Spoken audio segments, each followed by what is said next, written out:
Well,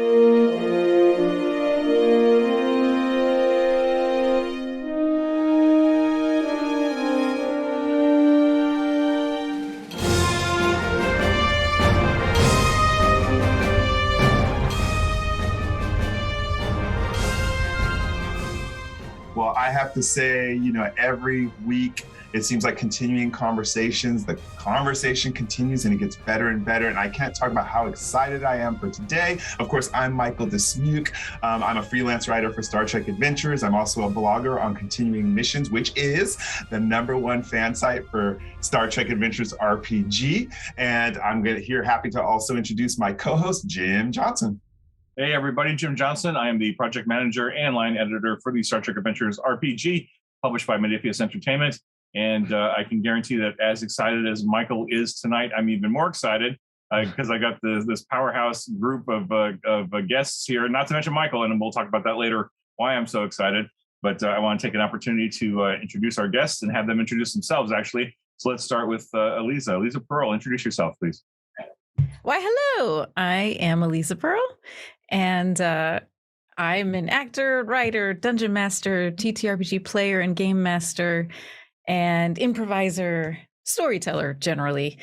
And I've been playing Star Trek Adventures since 2017 and GMing Star Trek Adventures since I think 2018-ish. And I love Star Trek and games, which is why I'm here. Fantastic. Yeah, and grateful for your support over the years. From the very beginning, it's at 2017. You're saying it's right there from the start. And I know you did a ton of convention support for us in recent months, recent years, and that's just incomparable. Like it's such a boon to the game and into the line and everything. So thank you for being here. And Eric, please introduce yourself. Yeah, I'm Eric Campbell, 16-bit Eric across all the socials. I am a new into the field comic book writer and general writer as well, but primarily known on the internet, at least, as a storyteller, GM, game master kind of person. And you've probably seen me running some Star Trek Adventures here and there for the past couple of years with the Streampunks and Aliza. So that's kind of my main thing. That's what I do. So humble. He said some. He's probably the most well-known game master in the Star Trek Adventures universe. I love your humility, man. Wow. You set the bar. You set the bar. And we were actually talking right before the show that I was joking that at one point I thought about wanting to do a stream for STA. And then I was thinking, well, Shield of Tomorrow and Clear Skies and Blood of the Void and all these other ones, the production values are so high because you got the swank uniforms, you got the overlays, you got the sound effects, you got all this stuff. I'm like, shoot, I can't even compare to that. So I'm not even going to bother because I just wanted to just do a game with my group, right? And so we just went to Roll20 and did audio only. We didn't even bother with video. But you set the bar very, very high, and very grateful that you were there. And now I have to say though, but before we jump into like asking some questions here, I did not realize, Eric, that you were a comic book writer. So can you tell us a little bit about what you're working on as far as comic books? I mean, I should have known that was going to happen. My partner, Jody Hauser, is a very famous comic book writer. She would dispute that, but it's true. She was nominated for an Emmy, so she can deal with it. I'm sorry, an Eisner. Not an Ennie, an Eisner. Everyone likes to throw their names, their award names into E's, but it'll be an Ennie one day when she decides to write RPGs. Mm-hmm. She and I are collaborating right now on a certainly it's not what I expected that my first entry into the comic book field would be, but we're writing a comic called Dawn Attack. It's based off of Frank Frazetta's art.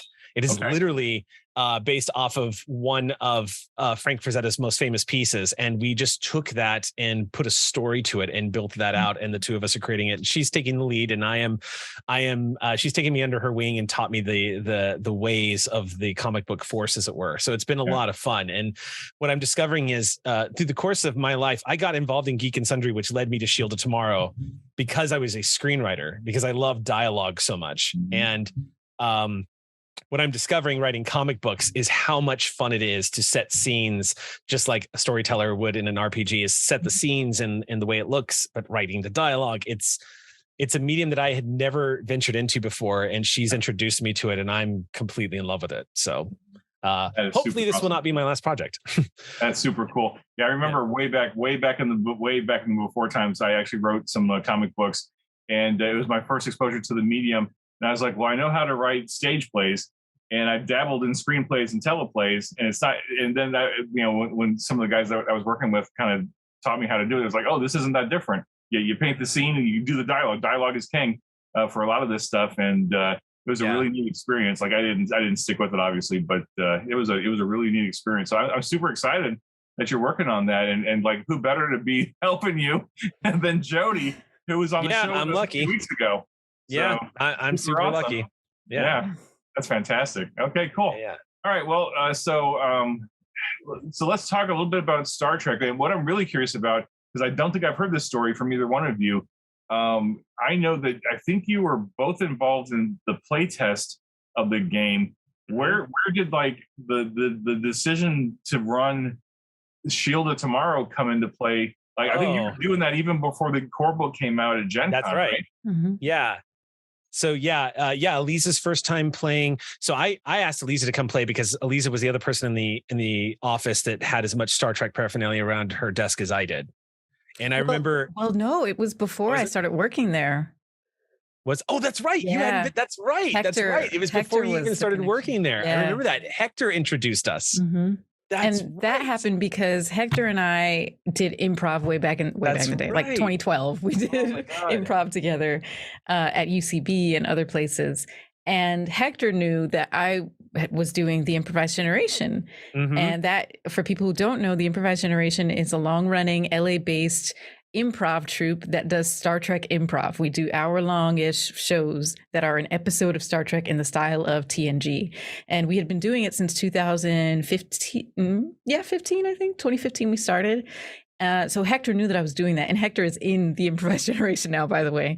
But back then he wasn't in it. And he was like, hey, I got invited to do this show at Geek and Sundry. It's tabletop role-playing games and it's Star Trek. And I thought of you because Star Trek and improv. I was like, oh my God, what? I don't know what all this means, but yes, this sounds awesome. What do I do? He's like, okay, I'll put you in touch with Eric, the game master.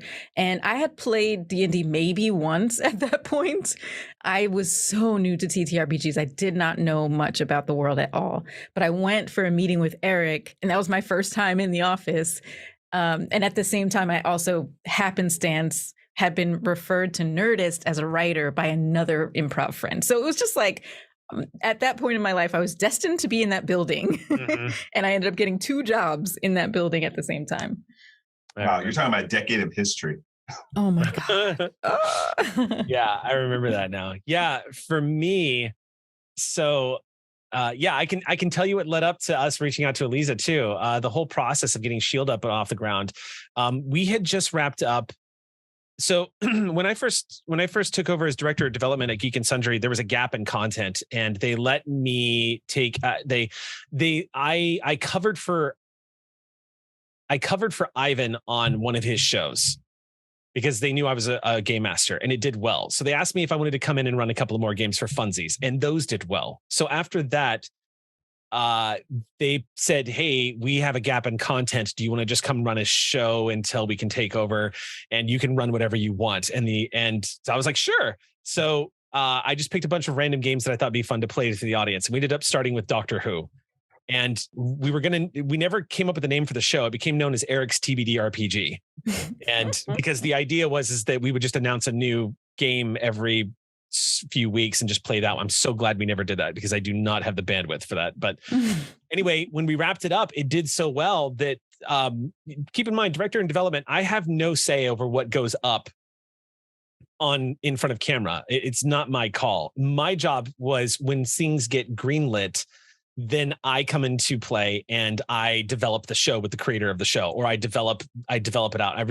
So that's what I did at GNS, is developing all of the shows over there. And it was me and Marisha constantly developing all of the shows. So when they handed me a show, they were like, what do you want to do? And at first I was like, I want to run Tron. Oh wait, I can't. That's owned by Disney. I can't do that. They'll bust us. Okay. So I was like, maybe I'll run, I don't know. Oh, hey, I'll run. I was like, oh my God, I could run Star Trek. I could run a Star Trek RPG. And so I was like, so I pitched it to them and say, do you think this would be a problem? Because at a big studio like that, you had to be kind of mindful of what you're running, because if you're a small time streamer, they don't give a damn. But if you are a subsidiary of Legendary Films, even though we weren't a part of Legendary Film Studio, we're still a subsidiary, like you could still get in trouble. So I did some research and tried to we set up a meeting to find out if they were okay with it.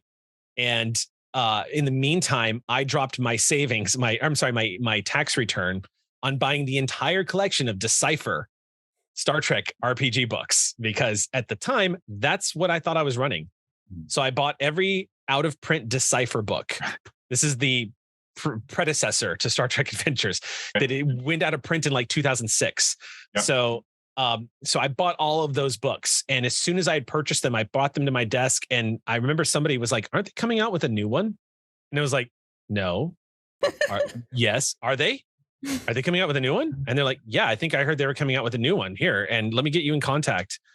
And that's when I found out Modifius. That's the first time I found out there was a company named Modifius out there that was about to publish a Star Trek Adventures. I was like, so I ran into the office and I was like, y'all, we could launch a new show and launch a new RPG. And I was like, this would be a big deal. Why don't, can we please do it? So, and then of course we had the conversations of trying to get people to come play and the whole thing. And it was there's a whole story behind the casting and getting and reaching out to CBS Paramount. And it was a lot of fun, but that's essentially how Shield of Tomorrow came about. It was just stack. It all came into play. I'm going to want to hear more about that, because I told Jim this. Sure. We've done. We're about to have our year worth of interviews here, a year worth of shows, and something about this timing on Star Trek Adventures, the things that happen. And so you saying that you picked up, you found out about Star Trek Adventures from Modifius coming out at the same time as they were going into play testing. I don't know, Jim, there's something about this book. I don't know. We just got lucky, and literally the game, we were in development in 2016. The game came out in 2017, and then that fall is when Discovery started airing. Yeah. So it was I mean, we didn't have Discovery license at the time, but I think when we were developing the book in 2016, we started hearing the drip marketing campaign from Paramount and CBS at the time that, Discovery's coming. We were kind of excited about that. It's Discovery's coming. What does that mean? But we had no idea. We weren't read into the show. We hadn't read any of the script. We had no idea what was going to happen, other than just as fans, right? And so that happened, and then Shield of Tomorrow happened, and then Continuing Mission happened, and that's why I'm so excited, because all three of you were responsible for really helping this game get off the ground faster than any other Star Trek RPG that I can remember. I know Decipher had the internet, and Last Unicorn Games. Last Unicorn Games. That was what was that, the 90s, right? And the internet was not what it is now, right? I remember playing. I think streaming RPGs wasn't really a thing until the mid aughts, I guess. I don't think nobody was playing Decipher online, because it just wasn't a thing yet, as far as I can remember. It was out of print. Yeah. So for you all to be running Shield of Tomorrow, pretty much when we launched the game, it gave a certain part of the fan base this instant understanding, this is the game that they're playing on. I guess, were you on YouTube at the time, or were you on something else? We were on Twitch. You were on Twitch, yeah. And YouTube, but live. Yeah, we came in on YouTube after Twitch, yeah. Mm-hmm. Yeah. But when I went to Gen Con that year, 2017, it's it wasn't, we weren't marketing to a completely, blind audience. They were already familiar with Shield of Tomorrow. They were already familiar with, Star Trek, sure, but it just made it easier, because it's you want to see how to play the game? Go watch Erica run the game online, man. And with all the actors, it was wow, this is great. And then we managed to get some of the cast and crew actually to come to the booth and spend some time with us. That was I remember Amy signed my core book, which I was so excited about. That's a treasured memory. I love doing that at Gen Con. That is a treasured memory. Yeah. I think my favorite memory, I have to admit though, is when we were able to get a piece of art of the Sally ride in the science book right here. And you guys were so excited, because we had copies for all of you, and it was just wow, this is just a magical moment that could never have happened otherwise. That moment is enshrined with me, because I have it bookmarked, because the reveal for that moment was in our finale episode, the series finale episode. And And I had just emailed Chris to ask him if we could reveal it on stream, and we were waiting to hear back, and I was like, oh, I'm not going to hear it. And I remember it's in the middle of the stream where I told everyone we get to announce it, and like everyone's reaction is just like, that was a very special night, and that just made that moment all the more special that we were getting the Sally in the book. So, for sure. Yeah. We were having a conversation too earlier with Aliza before we started filming, and it was talking about how some people want to learn the game through reading and some people want to learn the game from video watching. So the impact of that, again, I think, is what led to the success of Star Trek Adventures so far. Aliza, you want to talk about that a little bit with the video? I mean, people following, do you even know like what kind of impact they had on people picking up and playing the game? I know Jim said he was intimidated watching Clear Skies, but I was saying, there's Broadway, and I love off Broadway. I just do. I love community theater. So anything about that? I'm going to tell my parents that I made it to Broadway because Shield of Tomorrow is the Broadway of Star Trek TTRPGs. And I've been like, what does that mean? But anyway, so there's been a steady, not even just a trickle, but just steadily, I hear from people when I meet them at D&D in a Castle. One of the game masters, I'm going to give him a shout out, GM Tim. He told me he wanted to run Star Trek after he saw our Klingon campaign. And he started an all LGBTQ table that is now an awesome podcast and show because he loved Blood of the Void. Sweet. So that, and constantly, Eric knows too, constantly people are telling us that Shield of Tomorrow was their entry point to running and playing Star Trek Adventures games. Yeah. We did that. We did Shield of Tomorrow in 2020. What year did we do? 2017, right? Yeah, 2017. That's when it started, yeah. Like, so it's 5 years past now, and it's still having an impact because thankfully the internet lives on. In this case, thankfully, our show is still completely on the internet, and people find it and stumble upon it and then want to play the game after. So it's really gratifying and honoring to me, like, to be a part of Shield of Tomorrow and to be a part of something that has been so seminal in sci-fi TTRPGs, Star Trek TTRPGs with Star Trek Adventures. It's like I can't even describe how it feels. It's really awesome. Mm-hmm. That's amazing. What about especially through the pandemic too? I mean, I think me and Jim talk about how it was a lifesaver for a lot of people through the pandemic, being able to discover this. Yeah, what's funny is that Eric and I, we did Geek and Sundry games. We both played in games and ran games at Geek and Sundry while we worked there. And that was all in studio. We didn't do remote play. And I remember a couple times when it was tried, it kind of didn't work. Like we couldn't figure out how to do it well. So then they just kind of scrapped it.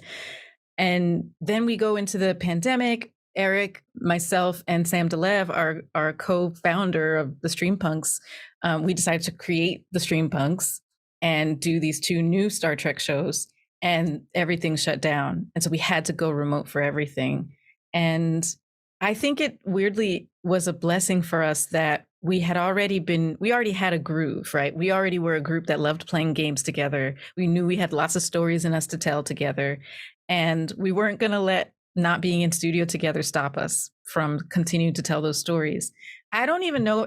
I would love to hear if Eric has a different answer, but like, I don't think I had it in mind that, oh, hey, Blood of the Void we were supposed to launch in studio, and then we went to remote during the early times of the pandemic. I wasn't thinking, oh, this is good because people are at home. I was just like, I just want to do the show. Like, it wasn't even a marketing decision. It was just like, how do we just keep telling stories? Yeah. And that's like a lot of our decisions in Streampunks comes from that. It's like, we just want to tell stories together. How do we do that best? How do we serve our audience best? That's it. Yeah. Eric, some thoughts on that? I mean, essentially, Streampunks, we had such special experiences. Shield of Tomorrow is really where it started for us. I mean, there was a lot of magic that was already kind of happening on TBD RPG because some of the cast members from TBD RPG followed us over into Shield of Tomorrow. It was just assumed that I was going to keep dragging anybody who was willing to continue playing with me to every show, because at the time there was there's this thing where that people were, this was, I think, something that a lot of people were kind of fumbling over in the early days of TTRPG, which was they were trying to replicate what they were seeing on Critical Role. And the thing about CR is CR was never a show that was developed and put on. It was a bunch of friends that were playing Pathfinder. And when D&D 5e was coming out, it was D&D Next, Felicia and Zach Eubank asked the group if they could put a camera on them while they played. It's essentially how it came about. So the chemistry and everything that happens between those players was completely natural because they were all a bunch of really close friends. And it's why it's so infectious to watch. When we were developing this show, I was like, I'm just going to keep pulling people with me because everyone who I know that I'm clicking with, I've developed a rapport with, and I'm not casting people. I'm asking my friends to come play another game. So when Hector had a reference of somebody who could come join us, because Hector was a friend of mine, I was like, that meets the requirement. Like, come on in, like, join us. Sam was already a part of it. Amy Dallin was already a part of it. Gina was eventually going to become a part of it, but Gina had been a part of the Doctor Who game. The point to all of this is every time I had a chance to grab somebody from the previous campaign and pull them into the next one, I was going to do it because we had already had these powerful relationships and we wanted to keep telling stories. And it's remained the same ever since. We did Shield of Tomorrow, did Callisto 6, and then when our time at Geek and Sundry came to an end, I was like, I don't think GNS should be what determines whether or not I keep doing what I love. Word. So I asked a bunch of them to come back and say, hey, do you want to do it again? I mean, we're not going to have the huge platform that we had anymore. We're not going to have the, multi-$1,000 studio with the set builds that look like that. We're not going to have any of that. But do you agree that we should keep playing? Because these stories are fun and amazing. And yeah. And so that's how it continues to push forward and again and again and again, and why we keep coming back to play with each other. Like Aliza said, we just want to keep telling stories together. Yeah. We're on is this our 4th Star Trek campaign, Perseverance? Perseverance, including Blood of the Void. Let's see. Yeah. Shields, Clear Skies, Blood of the Void, Perseverance. Yeah. This is number 4 for us. That's awesome. Yeah. And Jim, I hope that also kind of answers your question from before about giving tips to new streamers of Star Trek Adventures. Like, we don't, even without the GNS budget, it's just about the storytelling and having fun with friends for us. Mm-hmm. Like, so you don't need to compete with big budget, like cool overlay. Just have fun. If you want to stream it and put it on the internet, do that. There's no rules really, just besides don't be a dick. Right. Yeah, fair enough.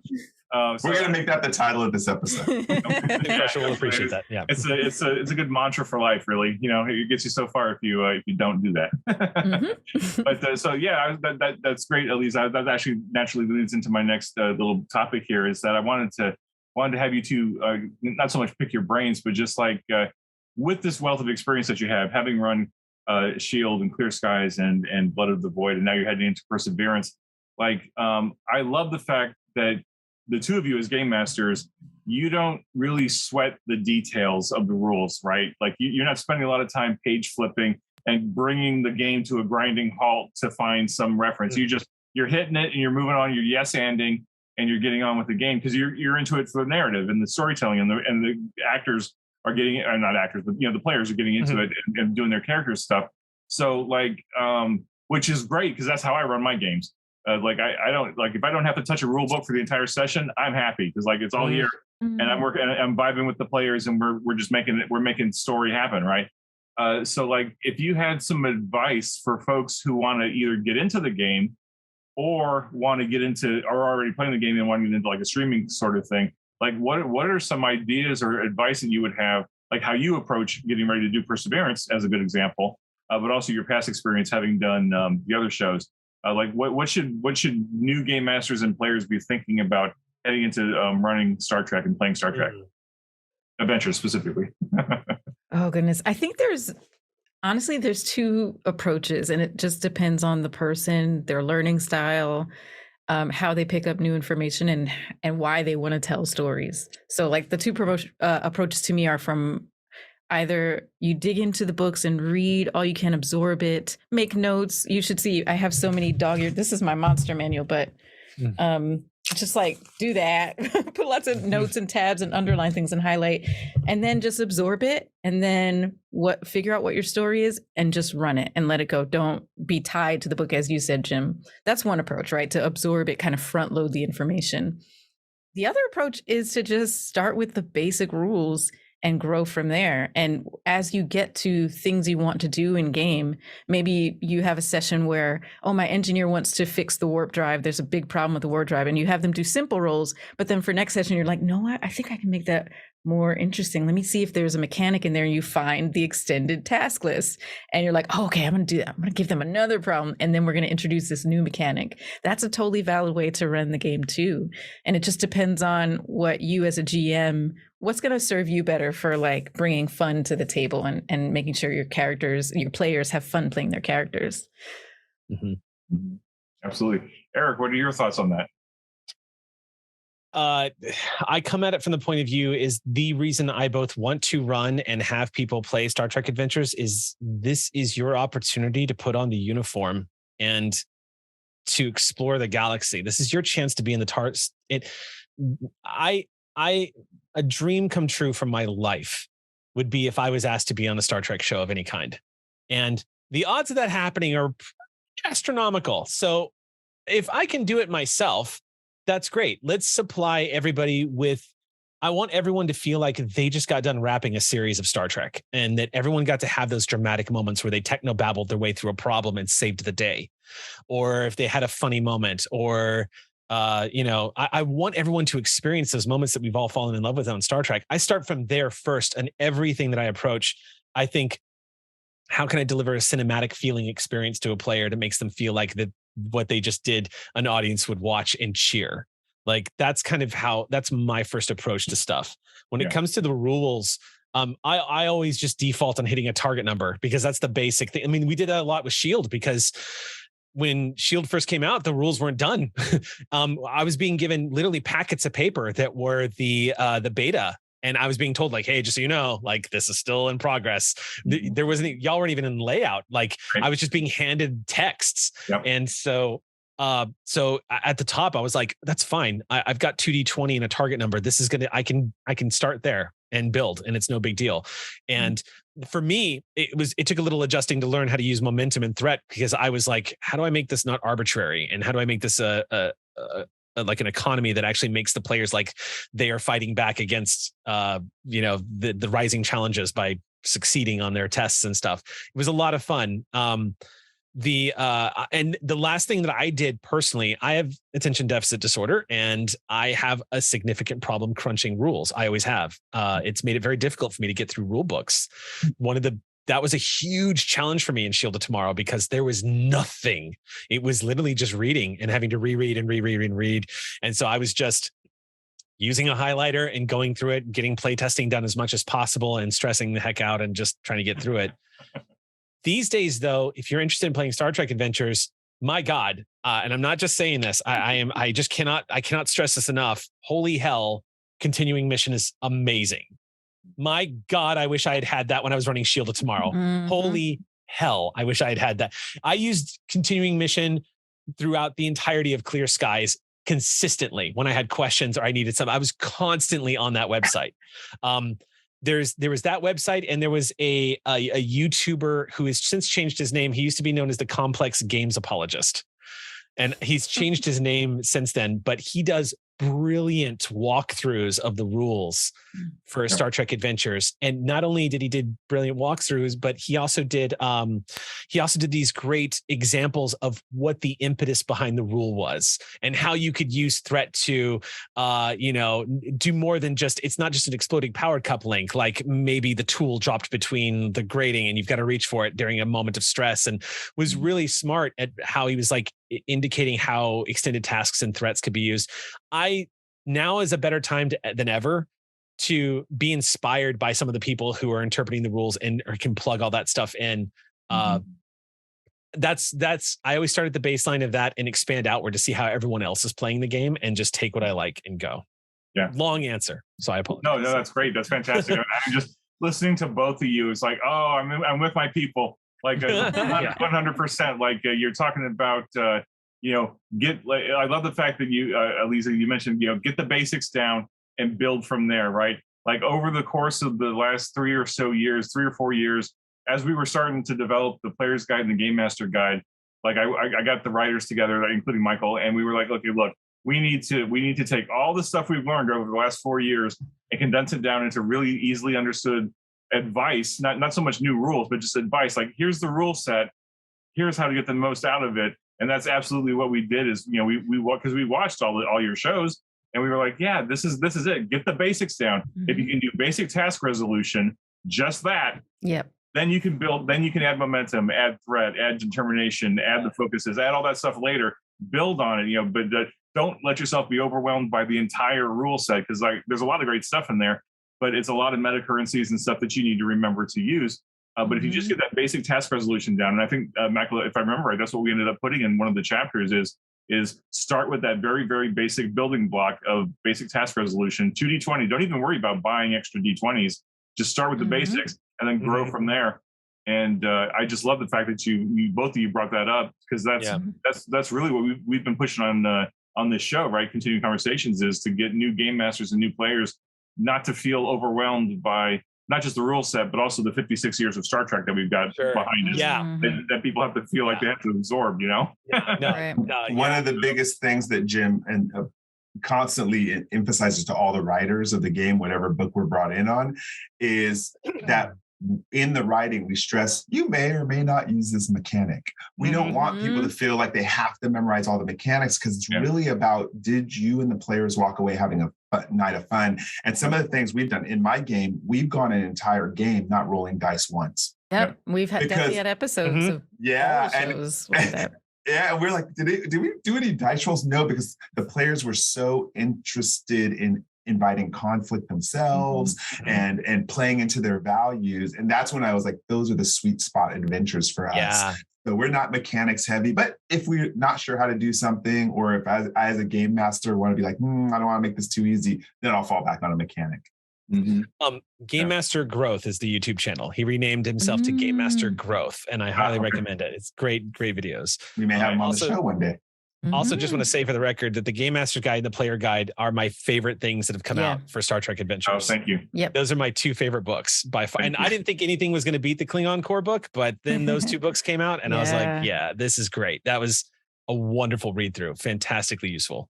Oh, great. That's awesome. Awesome to hear. Thank you very much. I know that when we were developing it, as the project lead on, I had that moment of like, okay, because my mandate for the project, and then also to the writers, was, okay, we need to hit two audiences. Number one, we need to hit people who are new to the game, maybe even new to Star Trek, who might be curious about the game. So that's why we spent the first half of the books talking about, here's what Star Trek is, here's what Star Trek Adventures is, here's what the setting is, here's how warp drive works, here's how photon torpedoes work, to a very basic degree, but enough to get them into the franchise, and if they had never watched Star Trek before. But then the other half of the book had to be, okay, you're already familiar with Star Trek and Star Trek Adventures. Here's how to do it better, right? Here's how to be more effective with the rule set and all that stuff. And so, I knew we were targeting two very different audiences, and I wasn't sure how they'd land. But I'm just gratified to hear that the overall feedback's been good. I have a question. Yeah, I have a question about that too, because one of the things that we were very purposeful with the Game Masters and Players Guide was inviting everyone to the game. And I want to compliment both of you, because one of the reasons I watch Clear Skies or any of them is because it's so inviting, and it makes everyone feel like they can be part of this. And that is the Star Trek universe. So talk to us about that. What's the pathways you suggest for new game masters to get everyone into the game? What are some of the rules you establish? And like you said, I'll probably emulate some of the stuff that was talked about in the Game Masters and Players Guide, but I'd love to hear it from the experts.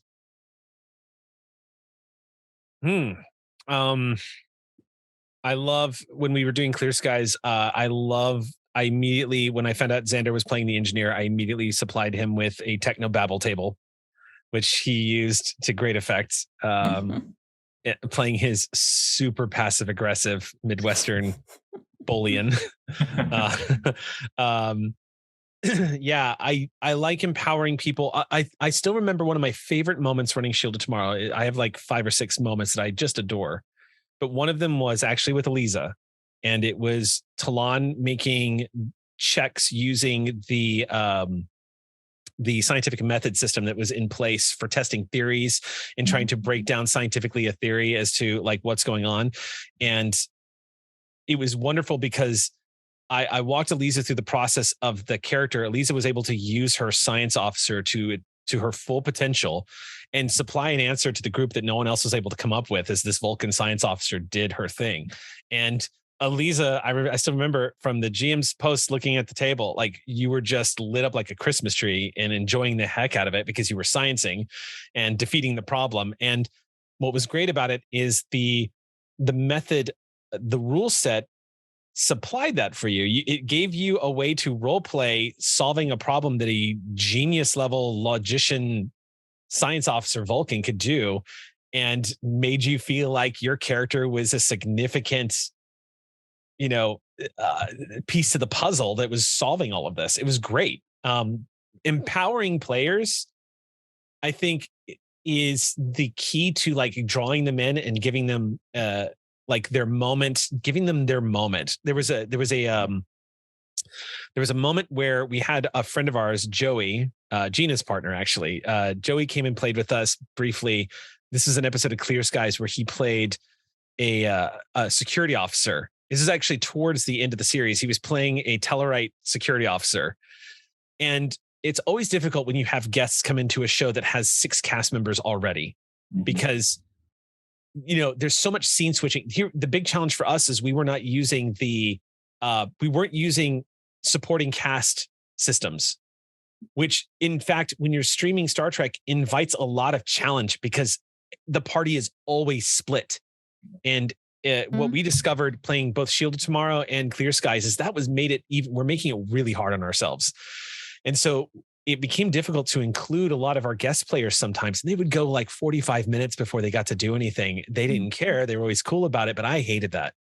And I decided we really need to give Joey like a moment. So Joey got to punch the Cardassian villain in the face and knock him on his ass and just save the day.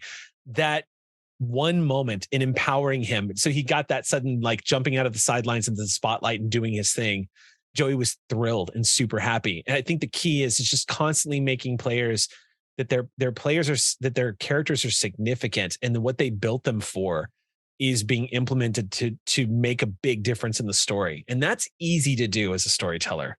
Just pay attention to who hasn't spoken in a while and give them and just hone in on them and give them moments, make them feel like, no, this is your episode now. And that does everything. I love it when people do it with me, and I love doing it with players. That's my big thing. I think that's what gets people hooked on playing TTRPGs, that kind of stuff, feeling like a hero, I would add to that in terms of bringing people to the table and liberating them, because like you said, you said 56 years of Star Trek in the rearview mirror, and there's more to come.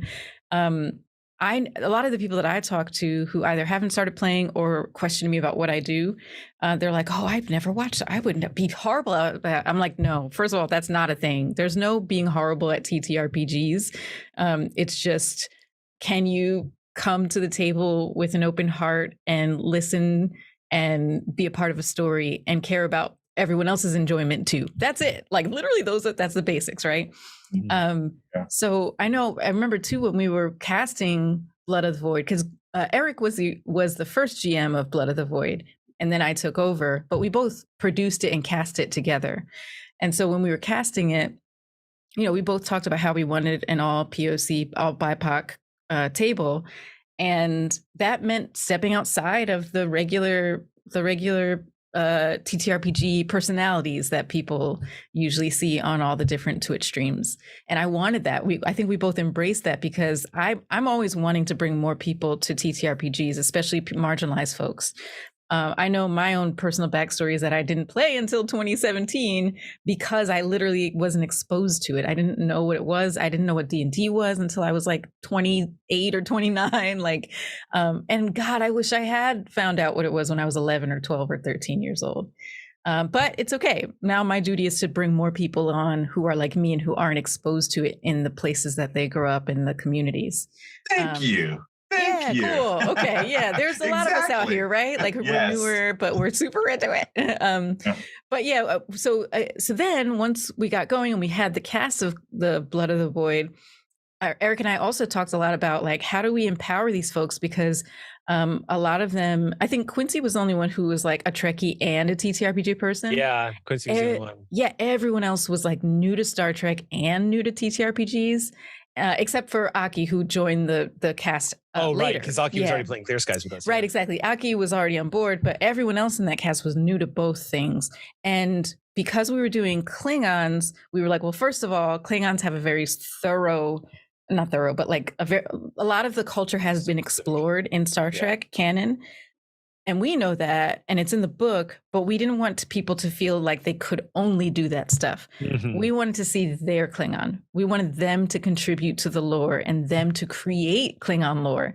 Is your Klingon a weird experimental chef who loves Andorian cuisine? Yes, that's now Klingon. That's now your lore of your character and their history. And is that the house that they are from? That their house does Andorian? I don't know. Like we just literally were like, here's the guidelines, loose guidelines, but play and create a character that you want to show up and play every time. Because I think what scares people off of not just Star Trek Adventures, but D&D and other games is like, I don't know the world. I'm not good at this. I don't get fantasy, like swashbuckling. I don't get that. But it's like the whole point is to come and bring yourself and your ideas to your character and do your thing. So I think the more you can reinforce that for people and show them that it's not only okay to do that, but it's like the point. It's like you're welcome to do that, the better. And I think they'll feel more welcome that way. And let me throw a compliment, because I know Jim's going to riff off this, but I have to throw a compliment. I've watched the shows and I would never have known those people did not know Star Trek. See? So I'm going to play this back for each of them. Yeah. Bam. Yeah.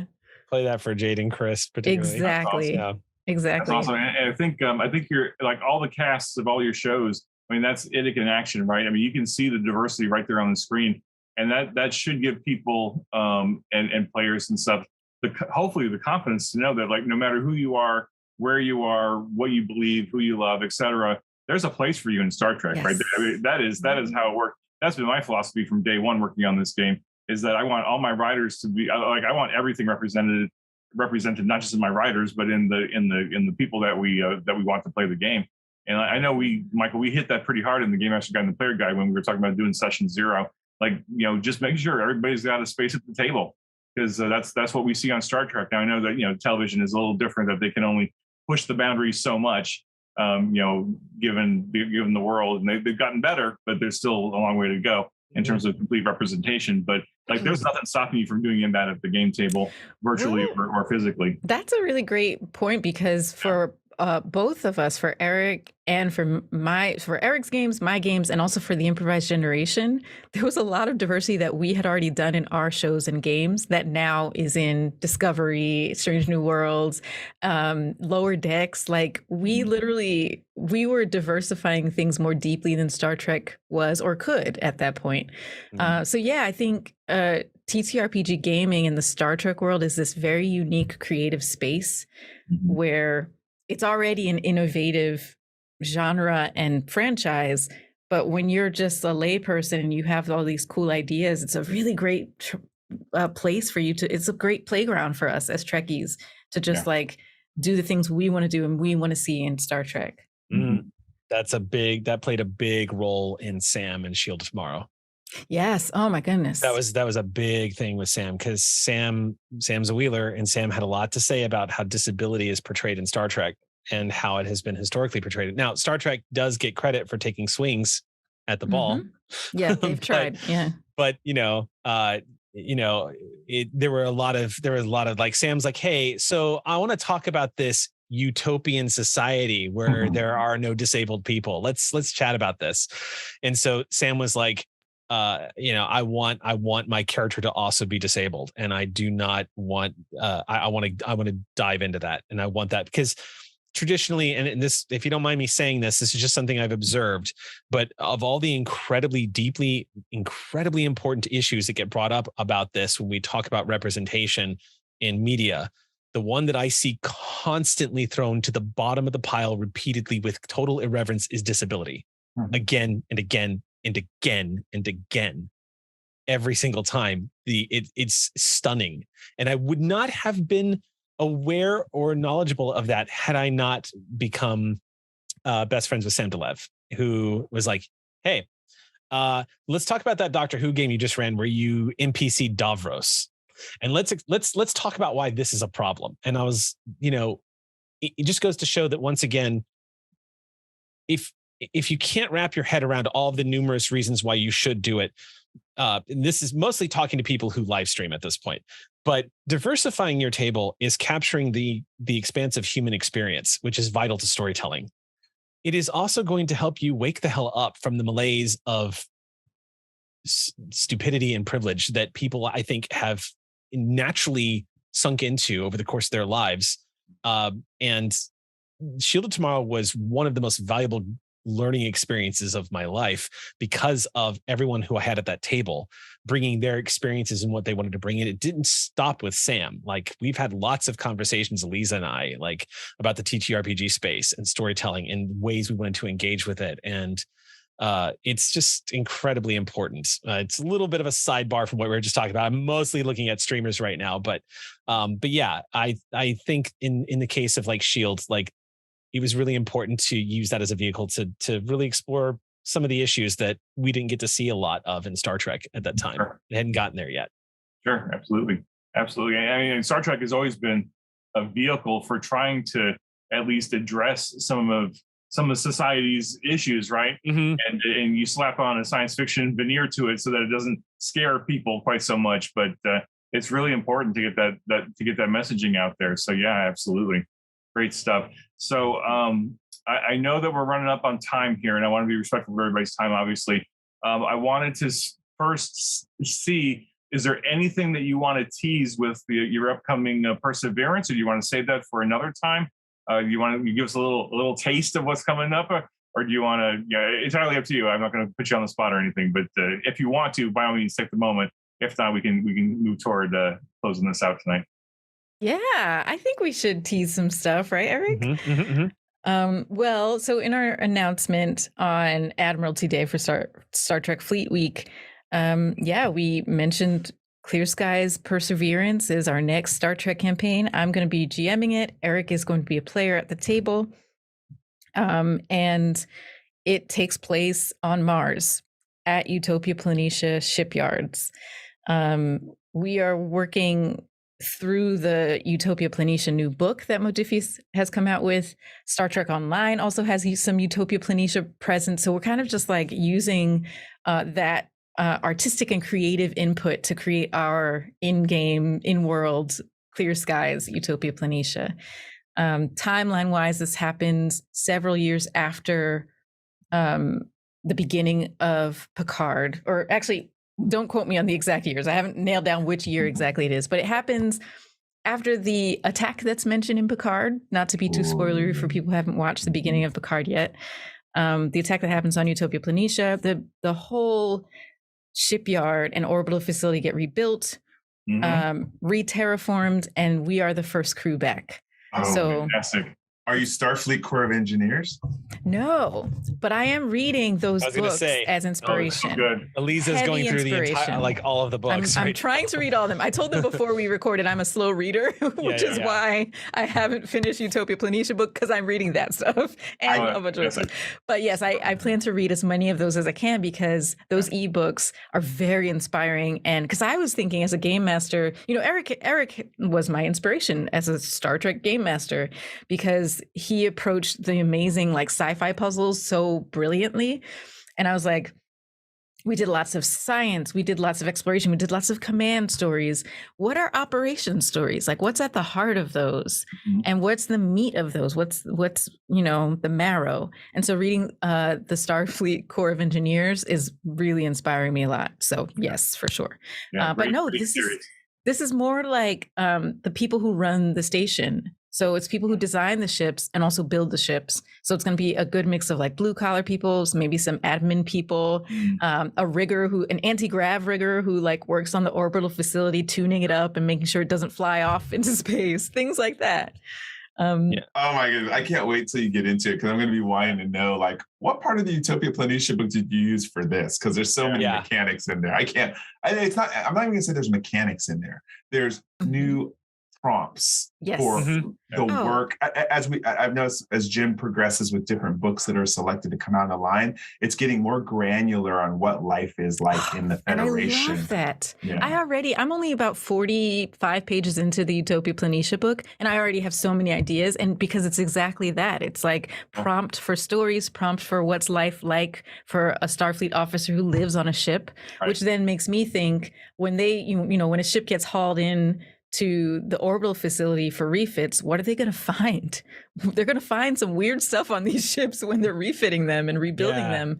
And it's those. So story begets story, right? So the book is already super inspiring me for perseverance. Oh, see, that's the best plug I could possibly hope for because like every single book we do, my mandate, of course, the writers, Michael will tell you, like my mandate is like, let's throw as many tools as we possibly can at the game masters and the players, whether it's a plot hook or a story seed or a mechanic or a random table or just something that they can use in their game. Like every single page, every single sentence could be something that they could pull out of the book and do something with it. In fact, Michael and I and some of the other folks on some of these episodes, we just riff. We just grab a random book, a random Star Trek Adventures book, and we grab a random paragraph. And then we spend 20 minutes riffing on it. Like, how could we plug this into an episode or to a session or something? And that's what you just said is exactly what we're trying to do. So I am gratified to hear that, we got it. We got it right. Yeah. For once. Oh yeah. You're only 45 pages into it and your brain's already firing on all kinds of ideas. So that's just great to hear. Super. I just want to say that one of the reasons why I, as a player, am particularly looking forward to this is because it's kind of delivering my Star Trek dream, which is when Aliza kind of pitched the game and said what she wanted it to be. I got thrilled because there is a different kind of pacing to Star Trek episodes these days. And I'm not there seemed to be, like, especially when the Abrams movies came out, there was a very much like fast pace. I mean, it was a film, so of course they have to tell a story in a certain amount of time, but like the pacing always resembled more Star Wars and like how just bam, bam, bam, bam, and then the explosions and all this other stuff happening. And like even Nemesis is kind of notorious for doing that, where it's just there was a pacing thing. But when Aliza described this and described like the workers at Utopia Planitia and trying to reboot this, I was like, my God, we are finally going to get a spice of lifestyle Star Trek story of people living in this universe and what their stories are. And it reminded me of how unique and wonderful some of the older days of Star Trek were, like in TNG, where the pacing was, you got the quiet moments of people just living on a starship, as well as dealing with all of these problems that they're dealing with. And, the idea of giving yourself a chance to live in the Federation universe, in that Star Trek universe, that's what I find so compelling. Like, I want to know, are they going to make it to their wedding on time? Are they going, like, yes, they have this dilithium issue, but also they have their grandson's graduation to get to, or whatever, you know what I mean? Like, I'm interested in that. I'm interested in the people that build the Federation to make it possible for the Picards to fly their vessels. I'm really excited about it. Yeah, what's interesting too is as I've been doing research for this game, watching Star Trek episodes that mention Utopia Planitia, we didn't see much Utopia Planitia until Picard. Picard is the most we've seen of Utopia Planitia, and there's also the short trek Children of Mars. Yep. And that's on your homework list for all my players. I want you all to watch that. Yeah, I saw all the short treks when they came out. Yeah, exactly. It is really good. But what's awesome about that is that those are the children of the anti-grav riggers and the people who design the ships. Those are the kids in the, the Mars community where they all live. So that's the kind of stuff we're going to explore as well. Absolutely. Awesome. It's that slice of life. Yeah. Yeah. And I think that's really one of the powers of RPGs, right? And this Hawkins, something you were both talking about earlier, is that you can afford to slow down on certain sessions, right? You can do those deep introspective character moments that maybe they have the cut for time on a TV show or in a movie or something, because you just don't have the bandwidth to do it. But like I remember playing Star Trek way back in the day. I mean, I've been playing Star Trek for a long time, even before Star Trek Adventures. And like my players and we would do like subplot sessions where like, okay, one guy can't be here this week, so there's 4 of us. Let's just do character interactions, character scenes back and forth. Who's got a scene? And someone will say, oh, I'm in 10 forward and I want to meet with my junior department head. Let's do a scene. And we'll spend 45 minutes doing that scene, just digging into the character, digging into the backstory. Maybe as a game master, I'd throw a hook in and maybe see what happened with it, and maybe build on that in a later episode or something. But the ability to speed up the story and get into the action, or slow it down and just have a one-on-one conversation between two characters or three characters, or whatever. I mean, I think that's really the power of RPGs. And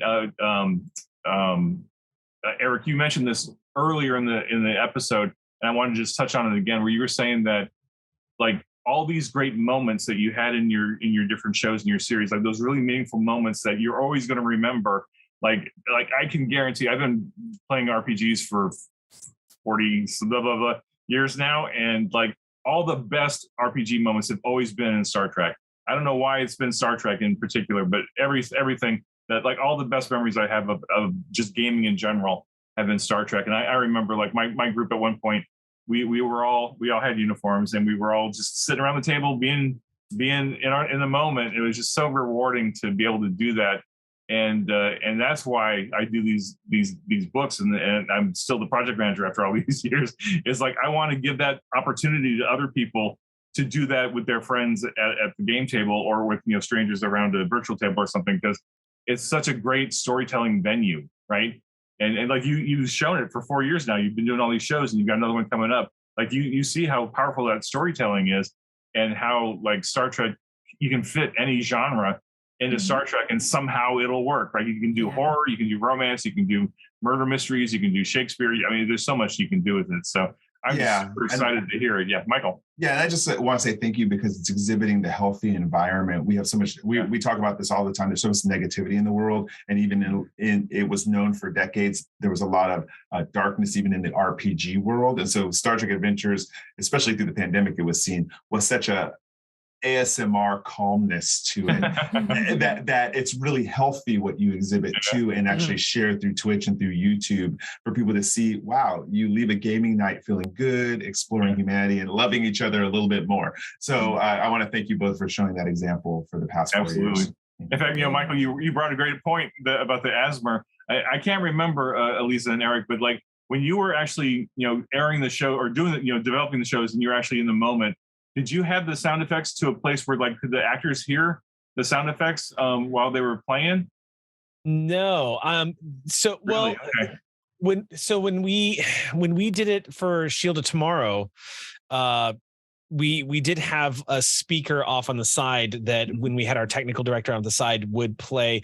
It was really great because I had that custom made, like, table that they built for me to look like there's a whole story behind our set and how we got that set.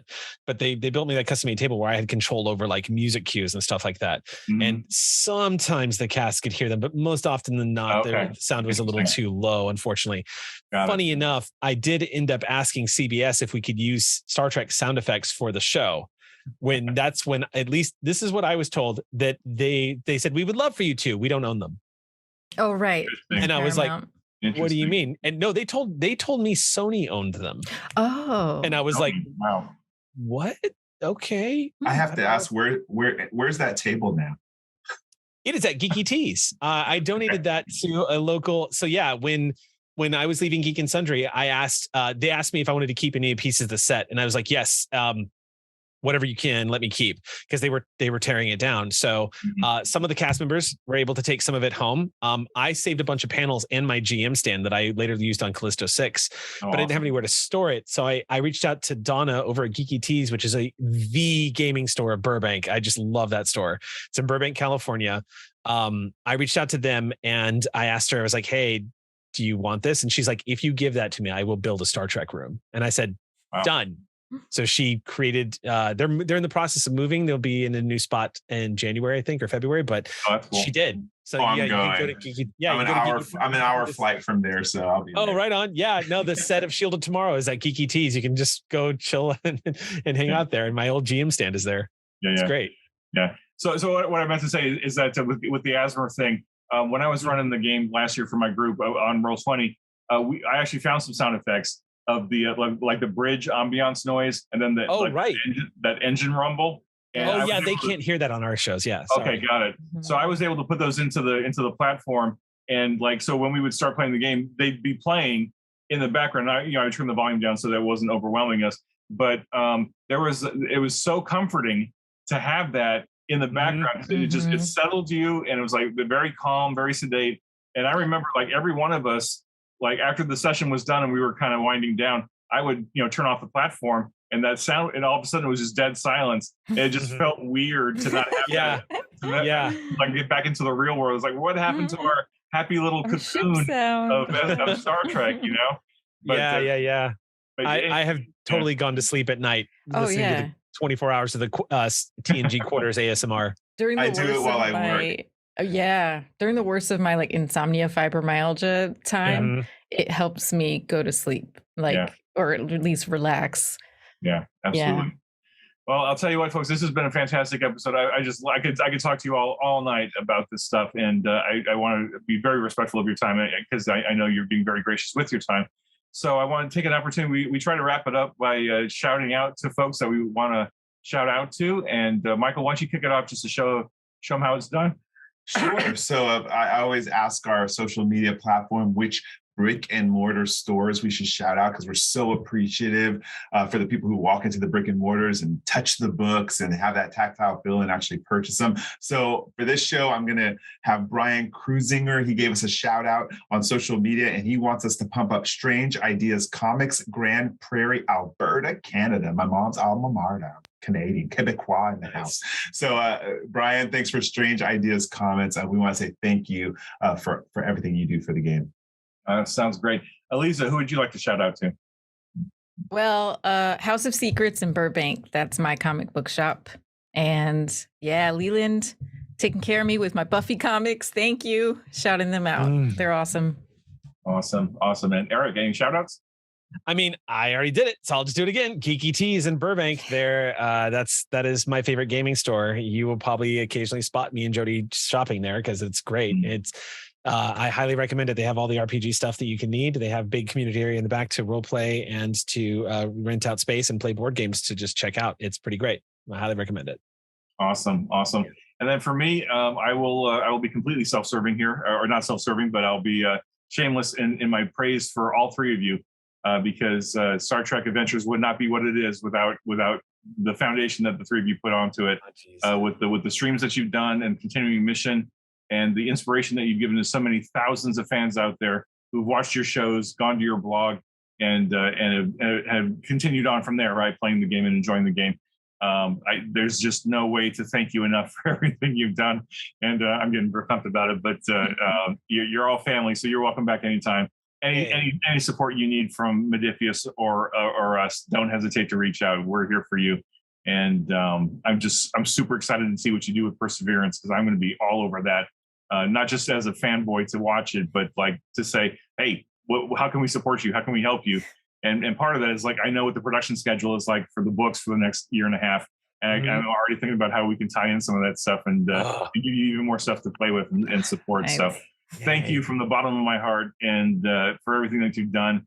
And also thank you to all the countless streamers and people playing the game, recording on YouTube, recording on Twitch, etc. It's so gratifying to see that stuff all around the world. There's people, all different languages from some places around, following your example and putting their stuff online. I've seen stuff in German. I've seen stuff in French. I've seen stuff in either Japanese or Chinese, Mandarin maybe. I don't remember what it was. I couldn't understand the language at all. Google and YouTube wouldn't translate it for me, but I was watching them having a good time. It's like, you know how gamers game. They're rolling dice. They're having a good time. They're laughing. It's like, okay, they're doing it, and it's just so great to see it. And we have all of you to thank for that. So thank you, all of you, extremely, very, very much. So I'll stop there. Michael, get us out. IDIC. Yep. Love y'all. Prosper. Be safe. Be well. Thank you all. Thank you. Thank you. Bye.